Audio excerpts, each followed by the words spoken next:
This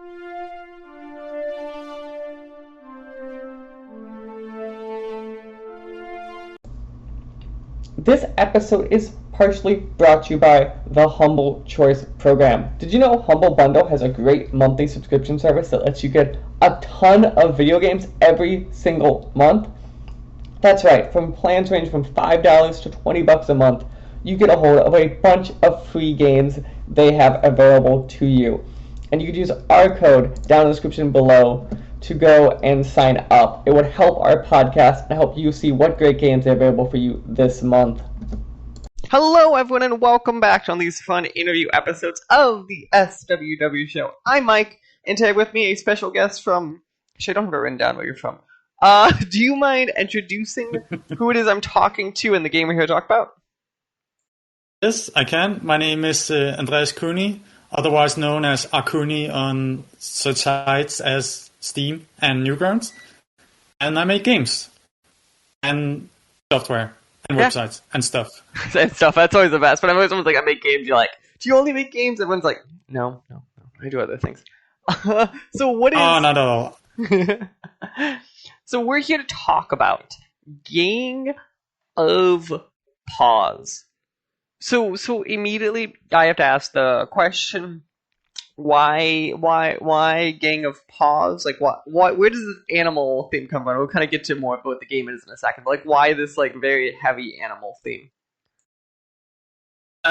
Because. Well, maybe I should start by saying that I wanted to recreate an old game on the Game Boy Advance called Mega Man Battle Network. And many years ago, I reached out to a friend, and he knew someone who could possibly draw, like an artist. And the artist proposed to me that it should have animals. He just thought it was a better way to stand out. And I'm not necessarily the most creative soul when it comes to theming. So I just thought it was a good idea. And when we started playing with the concept, we realized, okay, animals, there's a theme there for magic. You know, magic animals like pulling a bunny out of a hat or making doves appear, or witches have cats and dogs. So it just kind of built on from there. We went from animals to magic, and then eventually, like, everything just kind of comes together when we started with this theme of animals. That's very interesting. I don't know. So obviously, as I knew, like, this game is, as you talked about, like, very inspired by stuff like Mega Man Battle Network. But it's funny to me that, like, that chain of thought, you're like, okay, we got magic. What's magic? Ooh, animals. Okay. Like, I just wouldn't have thought that being the chain, kind of as it goes. Well, so let's go down then. So obviously, as we said, the game is themed off of Mega Man Battle Network, inspired by, and probably similar games in that vein. What is kind of that loop that, like, if player doesn't know this game at all, like, what do they expect to do? My game or Mega Man Battle Network? Okay, then you start on this overworld. It's like a map of some sorts, and you can go to different encounters. Usually there will be battles that will put you into this other screen, or you can pick up loot. But usually you get a choice of different cards or power-ups that will help you do the battles more easily. And the battles are they take place on this 3x6 grid. You're only allowed to move on your half, and the enemy will mostly they'll move on their halves. And when battle begins, you choose a hand of cards, which one to use. Then it moves into a real-time phase, where you use these cards in real time to defeat the opponents. After some time, you will get a new hand of cards, and you just rinse and repeat until you or the enemies are dead. Yeah, so it is kind of in the vein. I think there is this. I think the combo actually is getting touched a lot, but obviously you're seeing this vein right now of these like roguelike deck builders kind of popping up, right? So the Spire is probably the most famous example of these. You're kind of seeing other ones kind of along that road happening. When you started making this game, was that like resurgence of this type of genre happening? Or was it kind of like, okay, I'm making this. Oh, now everyone's also doing this. So I feel a little bit. I'm not gonna say sad, but I started working on this game like 5 years ago, 5 or 6 years. I don't even remember. It's been so long, and I think that was way before Slay the Spire made the deck builder genre really popular. So I feel a little bit. I could have been. Maybe I could have been the one to kickstart that entire genre. And now, eventually, when it came out 5 or 6 years later, the deck building genre has just been massively exaggerated.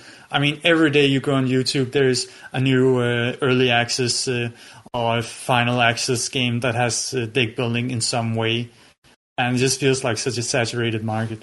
So it's one of those markets that I agree with you probably is saturated, but I think this is the general thing I would say with this genre is there are very few games that get the feeling right, though, because the base concept of having a deck builder game, I also think really breeds really well with early access because, oh great, every 2 weeks I just add new cards in there, right? That'd be the obvious, like, early access-y thing with it. And I think the problem with a lot of these games is they just don't get it feeling right, or it feels super unfair. I don't know if you think that's a fair argument of the genre, or if you think a lot of them actually feel fine. It's funny because the reasons you just listed there were also some of the reasons I like to work on this project. I thought, I can do like a small slice of my grand idea and then slowly build upon it. But in reality, it didn't really work out that way because the game isn't really that exciting if you only have, like, let's say 20 spells. It's the variety that really makes it tick. And that takes quite a bit of effort. I haven't really played myself that many deck builders, but I do try to stay on top of the gaming news. And I played a lot of board games that had deck building in it. Sorry, what was your question? Good on that road. So I think something. Okay. I think something with these that whenever I talk to someone who like goes into a genre that I feel is very common right now, right? So like I think yours is a genre that I think is one of those that's more in vogue. What is it? And then obviously I think board games would actually, since you play out board games, you might ask a question probably more in that mindset than video games, it sounds like. But what is it about this genre that obviously you're already making the game, right? So that's why you're doing it. But what about this genre really made it that you feel there is something wrong with the genre or not being hit right, that you at least you think this game is either improving on or getting more correct? For me, it was just a deep, deep love to Mega Man Battle Network, and there not being any, let's say, contemporary versions of that. I just really wanted. I still play Mega Man Battle Network 1, 2, 6, excluding 4, and I just want more. I just wanted to play more of that. So, and being a really big fan of roguelikes. So I thought it just seems like such a natural fit to merge the two, and I guess it must have been a good idea because I was certainly not the only one to come up with it. Like I'm sure everyone knows one that came out like a year ago, and basically did the same thing, although in a more fast-paced way. You can certainly see the influence. So for me, it was basically just, satisfying my own personal desire to play something similar to Mega Man Battle Network. No, that makes sense. I feel like that is a lot of ways some of the more unique games you always see a lot of times are because someone takes something that they either grew up with or really like that they just feel like died, and they're like, let's just modernize it. Let's not twist us heads. So, for example, you just said is speeding your game up, right? I think that's a general complaint if you look at the games of early 2000s. Or even you go even further back, it's like some games are just so slow for no reason. It's like, why every time do they re-release Final Fantasy? They're like, yeah, you can just crank the XP times 10. Because they understand there's something people really like about this foundation, but there are other parts of this game who just don't want to grind for 20 hours. Yeah, JRPGs or games from Japan seems to have like a big component of grinding, which was another thing that would be nice to shave off. But actually, even then, I think they still hold up today. I think they're still well-designed games. There are some flaws. I wrote I wrote a quite long Reddit post trying to exemplify all the small things I tried to improve at least. There was another reason I also thought this would be a good project. One thing is, it's quite, as I said, there's no alternative. So I thought, hey, it can also be. I thought it could also be a good business, because if there's no competition in that subgenre, then you have your chances of selling more as well. Didn't really play out that way, but in theory, I thought it was a good idea. Interesting. So it's kind of, so as we're talking, your game's been out now for a couple weeks. And this is always that fun kind of period as a developer, I feel like, of like, okay, the thing's out, so that stress is taken off of you. But now you have the new stress of kind of like, you're starting to see the lessons of this game / how can you fix it always, right? I'm kind of curious, first off, how has kind of the reception to the game been now that it's been a couple weeks out on Steam? Yes. Sorry, was there? Yes, it has been out on Steam for a month. Yeah, so kind of how has the reception to the game been, and kind of like how did you expect it to go comparatively? Okay, so this is my most saddest moment in this entire process. So prepare for a bit of salt here. It basically didn't sell anything so far. It hasn't sold anything. Just this today, I tried releasing a demo, hopefully to get a bit more interest. But basically, very few people played it. And we're talking like 2-digit numbers here. And yeah, that was the reception. If you go on the page right now, there are 2 reviews. One good one and another bad one, which came from a guy who asked for a Steam key. Like a guy who pretended to be a journalist, and I say pretended because afterwards I read his articles and they are basically copy-paste someone else's work, and was really negative. So basically I just have 50% bad reviews on Steam, and it's so disheartening and killing. It really killed my mood that one day. That was all I had for 5 years of work. It's the Steam problem, I feel like, right? There's 1,000 games coming out all the time, kind of. Have you taken this lesson, right, of having the game that hopefully will get better, but obviously in the immediacy, right, didn't do super well?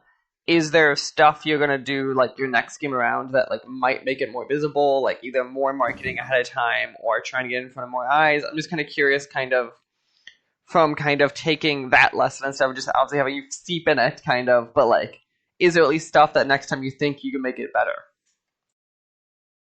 I made a short list of things I wanted to improve for not just the next game, but just any kind of commercial project I wanted to work on. And I think regarding the marketing, the most important bit was to think about it day one. Not necessarily how to commercialize it, which used to be what I always thought about, but more about how to make people care about what you make. So have some kind of like obviously easy to communicate hook, something people care about, that's easy to understand.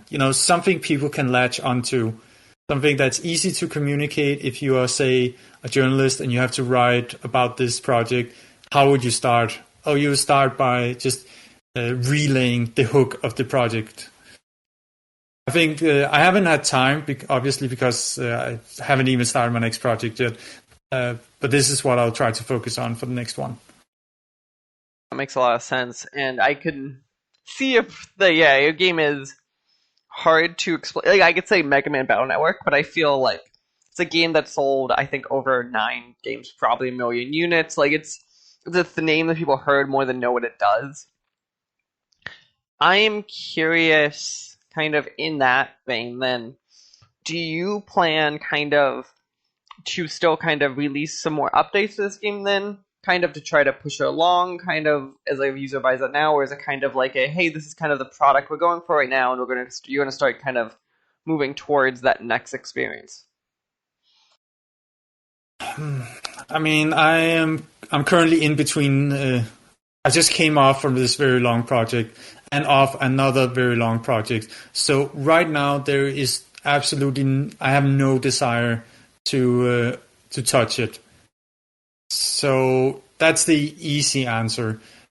But if I could see that the people were interested in playing it, because right now I think the main problem is that nobody really knows it exists because it's just buried under a load of other recent releases and new IP and whatnot.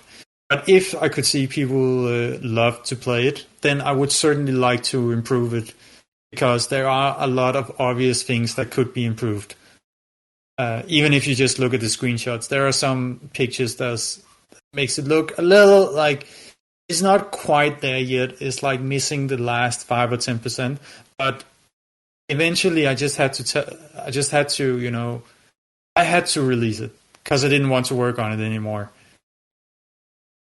I completely understand, especially after 5 years. It's like, independent of what is obviously very disheartening reception for you, there must be, at least be, I'm assuming, some level of sense relief that it's at least out in the public, and now you're right, you want to keep pushing this product. But at the same time, it is a set product now that exists, at least in the world, that you could point to or have and all of that. Yes, it is. That has been my one. What should you say? My one relief or one thing that I do feel good about is that at least it looks nice on the CV for the next project. If I'm going for a job or any kind of gig, it looks nice and it does feel good to finally have something out. Like you set your mind 5 years ago to make something that's overly ambitious. I mean, I think it's way too easy for me to get carried away and feature creep and have like this enormous scope. And I did have to cut a lot of stuff, but regardless, I still think I made a pretty decent project that works, that plays nice, that feels all right and looks all right. A full bundle that one man should not make. Like if I could travel back in time, all I would tell myself is just you need to control your scope. You need to make this project smaller. You are only setting yourself up for failure by making it this big on your own. Also, that's quite general good advice to any developer, no matter how experienced you are. You're probably going to think of something way too big for your scope. Because that scope's never going to stay that size. It's somehow going to keep growing and growing, and the next thing you turn around, you go, oh crap. So it's always start focused and then work your way out versus starting probably massive. It's kind of the way I like to view that. But let's see kind of at least help you sell a few more copies of the game, right? Because this game is still early on, it did just come out, and you have a free demo out. So what is kind of your closing pitch to people, kind of, like, if they want to play this, like, I know you said the Mega Man Battle Network, are there any other games or anything else you say to people who are unsure if they want to go check out the game? That's a good question. I always, let's say, I always coasted on the Mega Man Battle Network comparison. Yeah, that was my entire marketing, was to be Mega Man Battle Network. Even if you look at my icon, I know the listeners will not be able to see it, but I can describe it to you. It's a circle with the fire, grass, thunder, and water, which was the 4 elements in Mega Man Battle Network.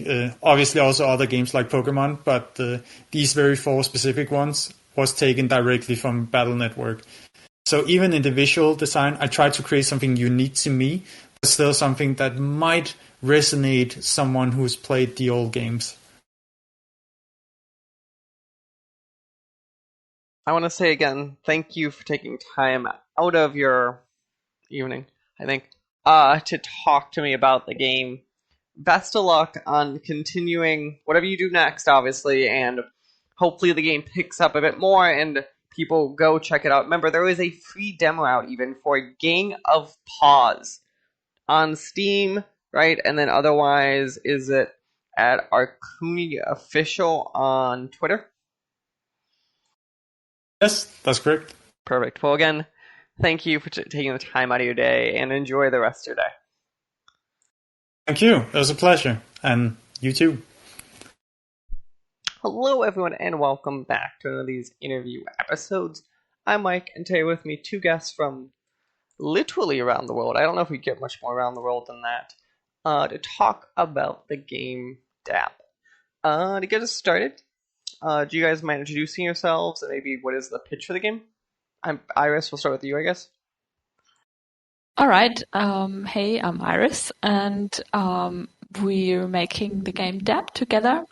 We're a husband and wife team, and yeah, I do art and programming. And Paul. Yeah. Hey, I'm Paul, and I do the audio and the level design, and mechanics. I'd say we both do. But I'm probably more the mechanics kind of guy. Okay, no, that makes sense. So we're going to Dap in a second, but there's the thing I got to touch on immediately you guys brought up. So you're a husband and wife making this game. Do you guys not spend enough time together? Is it just because Australia you can't do anything right now? I'm just kind of curious, kind of, because it's one of those things that on paper sounds like a good idea until you're probably working together 24/7. So I'm just kind of curious, kind of like where that decision kind of came from. It just basically happened. We'd sort of had little projects we worked on previously. Iris used to do covers for music that I made, and we did like a short film, and we were traveling together, and it just sort of naturally went that way. But yeah, it especially with lockdown, it can be pretty full on working and living together. But I guess it also helps us make something that's really personal and really, we're just always on it and always talking about it.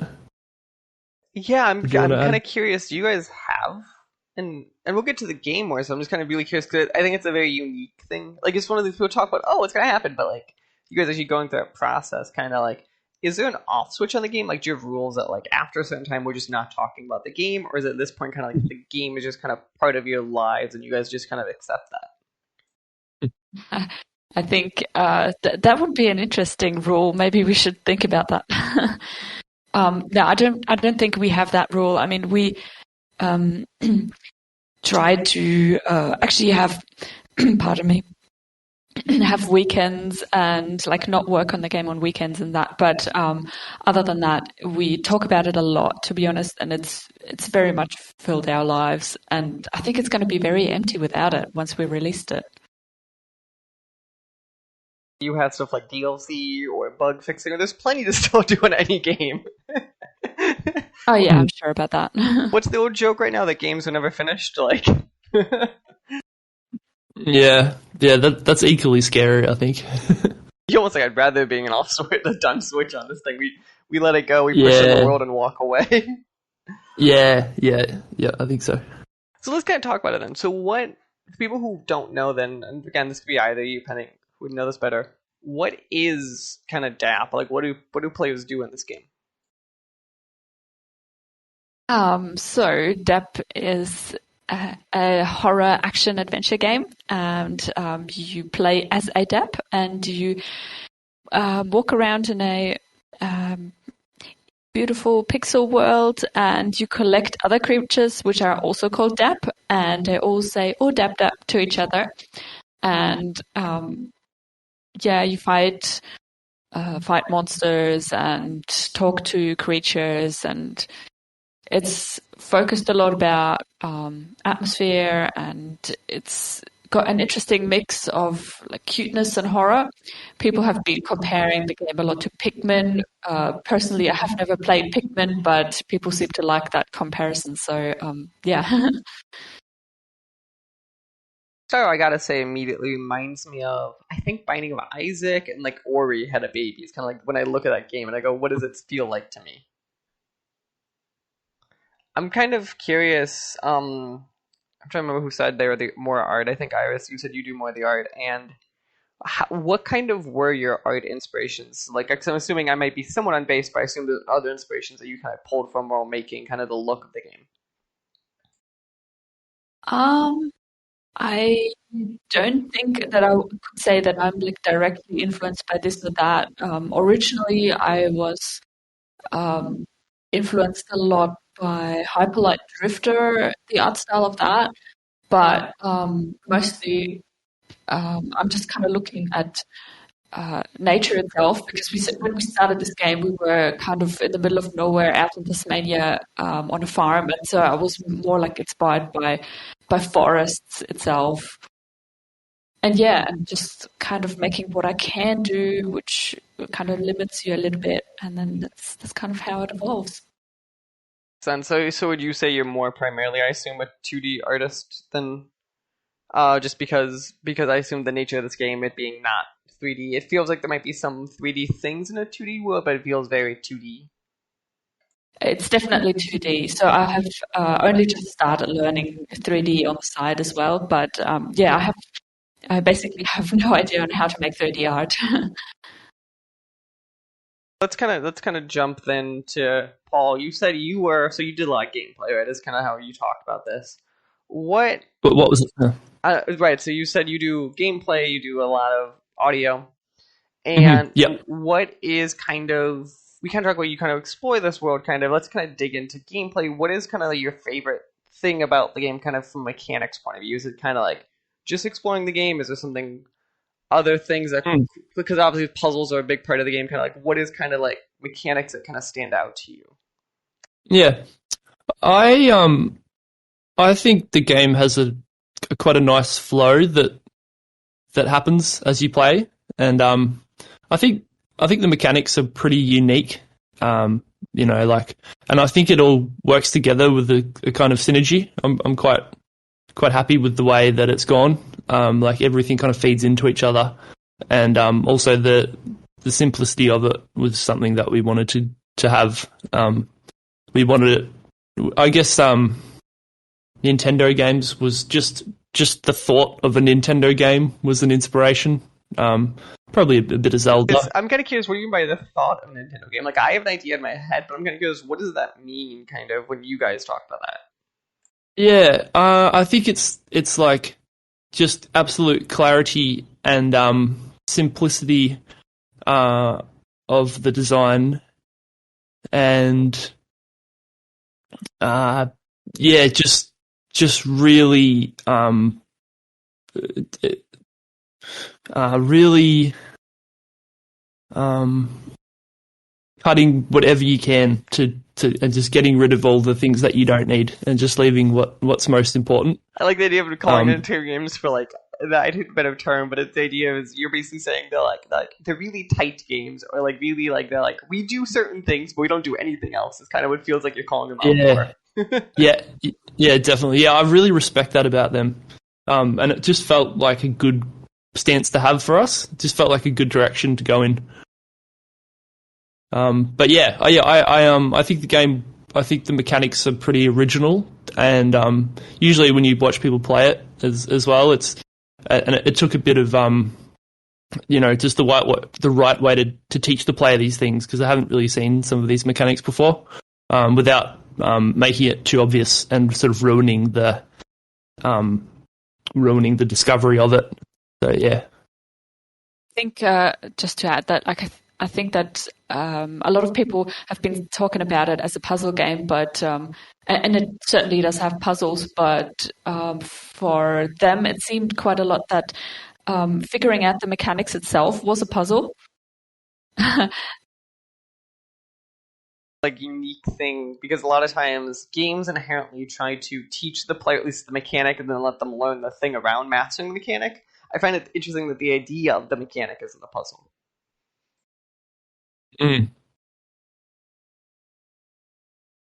So I'm kind of curious then, as you saw, obviously that feels like something you said you kind of came up from playtesting, right? It kind of just happened.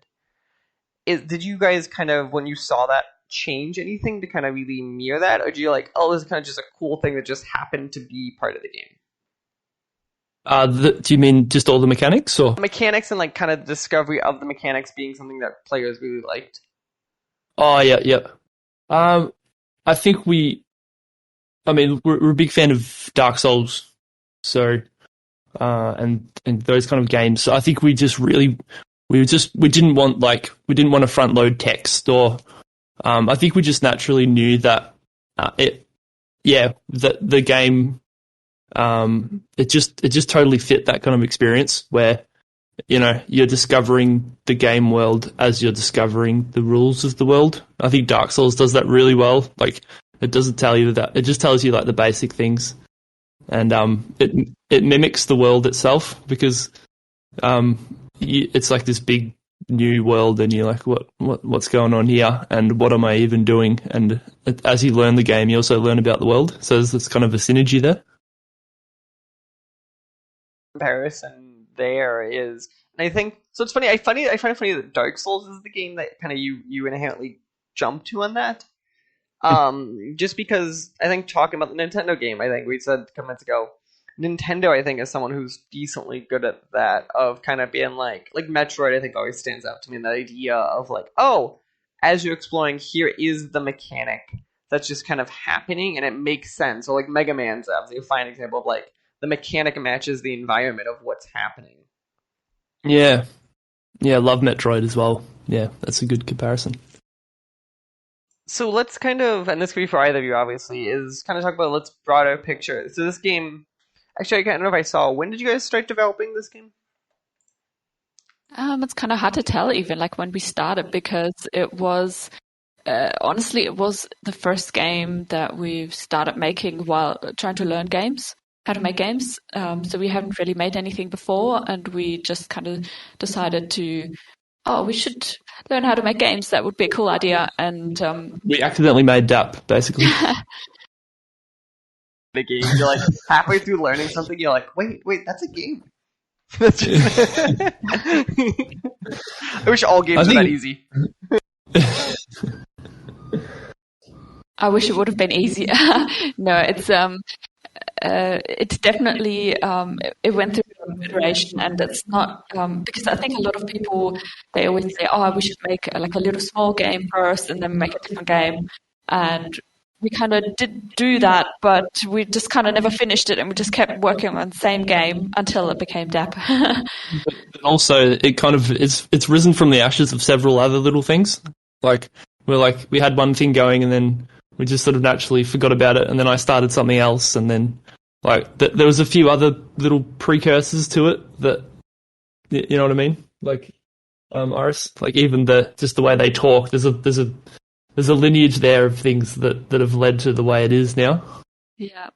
So I think it started around 2018, but yeah, it's hard to say when we actually started making DAP itself. Interesting, and I think talks about game development in a better term. It's like the games that I feel like we are most drawn to as developers or whatever is always like the games that accidentally happen. And I think this is a fine example of a game accidentally happening. It's like, because people think games are always this inherently master planned, we go step A to B to C and we get to Z games out. Where in reality it's like we go to A to B, ooh, now this becomes A, or this thing, or then we start running with it.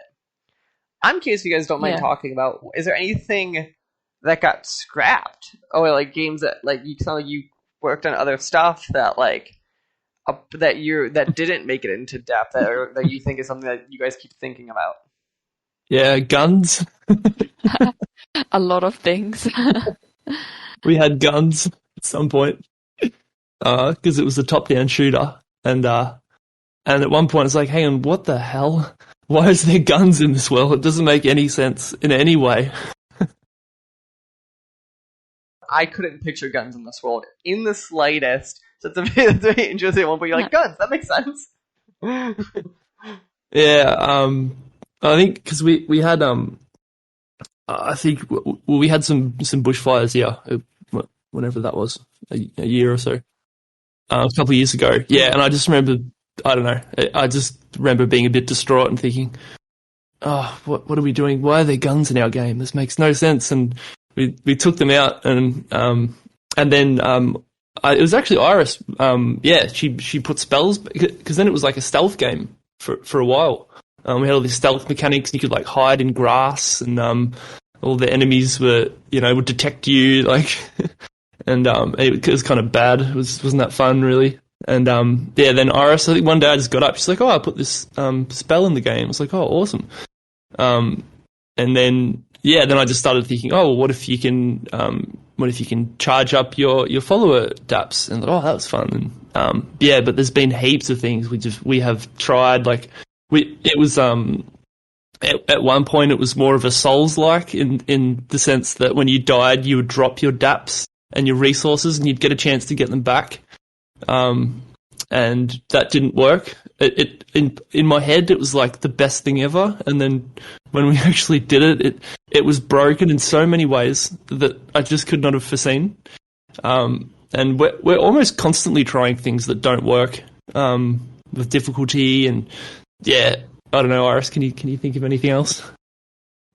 No, that was definitely a lot. We did have a lot more crafting at some point. We had like a whole big inventory system and that kind of thing.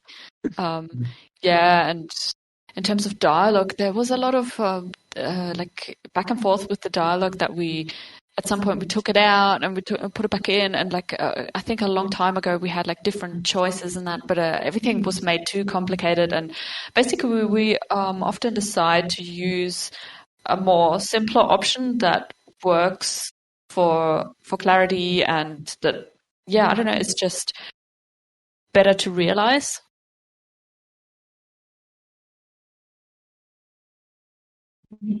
Interesting that that's kind of the stuff that kind of get tore apart or whatever on the game. Switching kind of gears for a second, obviously. So we're talking about DAP, the game that comes out down the road. Currently there is a prologue, I believe, out for you guys, right? If you guys don't mind kind of talking about what this prologue is like and how it kind of translates to the main game. So the prologue is basically the first chapter, it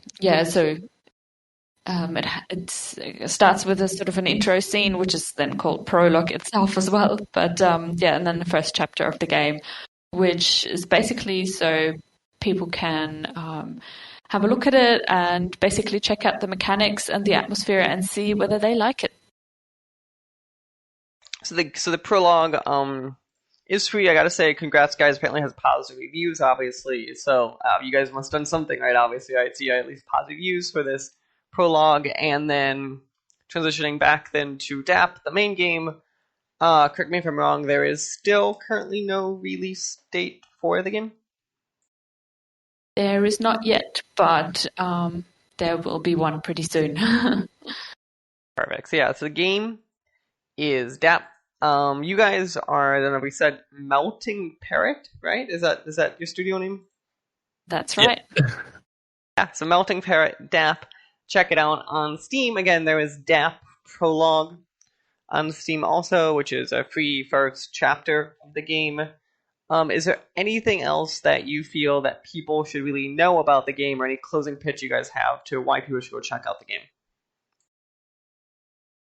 I think DAP should really speak for itself. There is not much that can be described with words. I would just say try it and don't have any expectations. It might be different to what you've expected, or I think have an open mind and try it out. Perfect. Well, guys, I want to say thank you again for talking to me this morning for you guys, evening for me, about DAP. Is there any other spot we should be sending people, your Twitter, anything like that, for people to talk about the game? We do have a Twitter, Melting Parrot. Sure, give us a follow. Well, perfect, guys. Thank you again, and enjoy the rest of your day. Thank you so much. This podcast was a production of the SWW Show. To learn more, go to theswwshow.com. Remember, you can follow the show on Twitter at thesww show. You can follow me at Mikey_Maroney. You can follow AJ at LowSeatBoy. Remember, new episodes premiere on Friday, 9 a.m. Central Time, on anchor.fm/SWW and podcast services around the globe.